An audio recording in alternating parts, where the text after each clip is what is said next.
all the people that I would really want right now at my birthday party are no longer with us. So that wouldn't work. Tina Turner. Oh, great answer. Yeah. More than $1 million for that.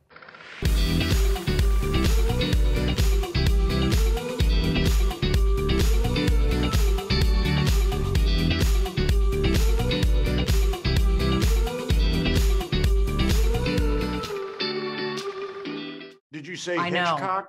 know. No, I wish. I wish. How great would that be, right? Well, it's awesome. It's still a great name anyway. So happy to meet you.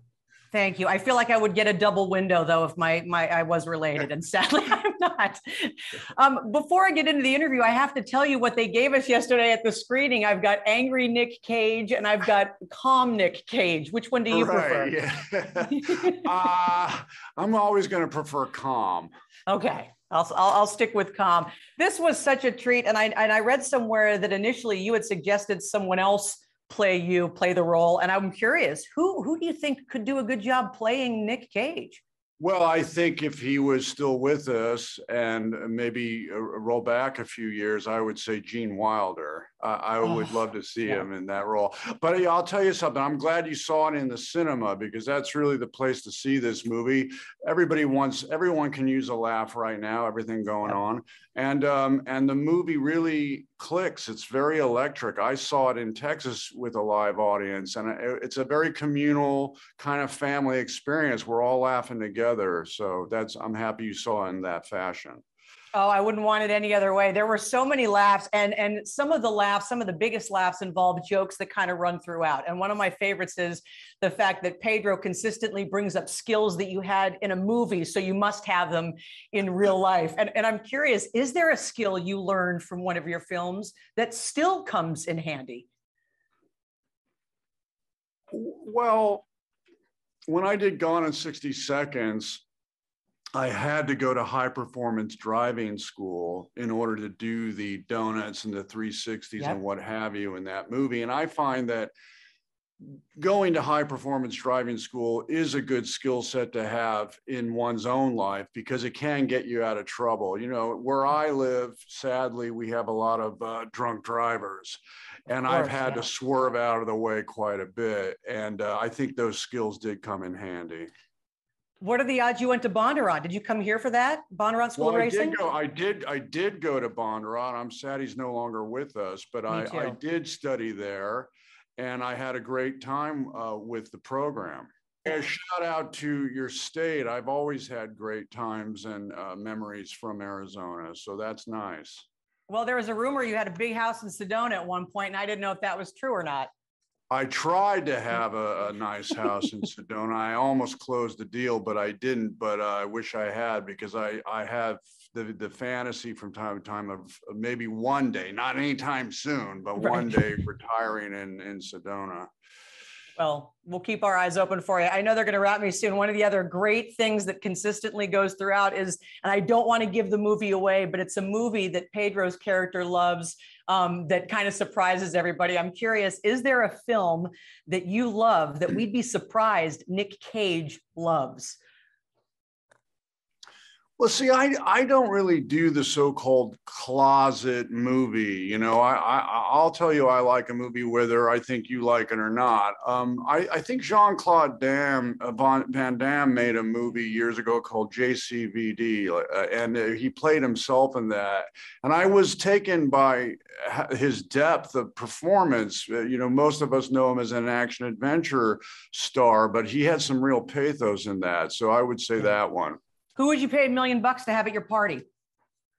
Pedro, I had to quickly show you this because it reminds me of Javi a little bit. Several years ago at the Rise of Skywalker premiere, I brought my 16-year-old nephew, and the only person he wanted to meet was you. And somehow, coming out of the theater, he did. Amazing. His smile represents the giddiness that I think Javi feels for Nick Cage. And I'm curious, as Pedro, when was the last time you felt this kind of giddiness meeting someone? Well, gosh, I mean, I felt that giddiness working with Nick. Please tell your nephew I say hello, first of all. That picture is beautiful. I loved that robe that I was wearing at that premiere. I'm so glad he got a picture of me in it.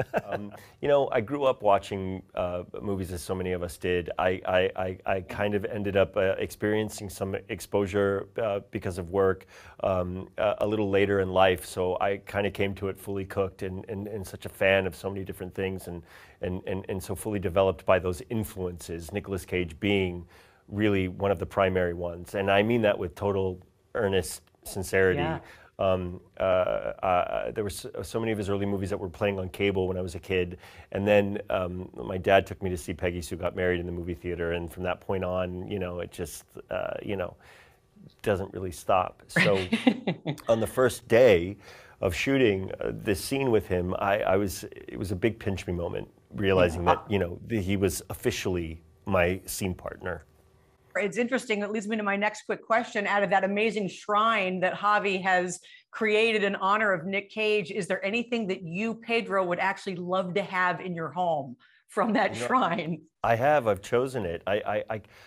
I can't remember if it's there. I hope it is, but I keep on picking the pantyhose that he puts on his head from Raising Arizona. Oh, one of the best. Seriously. Just because of the line that guy has, he's like, "Sir, you've got a panty on your head," you know? Well, being from Arizona, we've got a soft spot for that film. One of my favorite running jokes is the fact that your character, because Nick Cage has certain skills in his films, must have them in real life. And I'm wondering, is there a skill that you've learned on a movie set or filming something that you actually do have and it's come in handy? I would say that there was a period where we jump off of a cliff and into the ocean. And I'm pretty comfortable in the water. I grew up as a swimmer, living in San Antonio, Texas, up until I was about 12 years old, and I did pretty well. I did pretty well in the sea. Are you good with heights? Because that's not just about being good in water. That to me gave me, I mean, I had a physical reaction to that scene. I'm decent with heights. I like jumping off of things. Less and less with age, I think. But it's definitely something that I'm a little bit of a daredevil when it comes to that. And just that, trust me. I like to preserve everything else.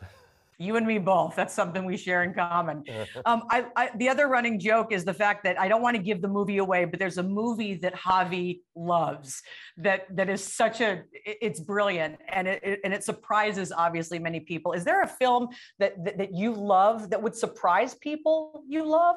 Maybe an unexpected pick? There's so many. My gosh, there's so many. With questions like these, because I have such, you know, okay, really, really random, but I've seen it pop up on my, you know, the algorithm has me. Do you remember a movie called Night of the Comet? Yes, but I don't think I saw it. It was another 80s movie. There's like everybody goes out to see the comet. And of course, it eliminates the human race, and anyone else who survived turns into a zombie. And a lot of 80s music and 80s hair and zombie apocalypse. Night of the Comet, I recommend.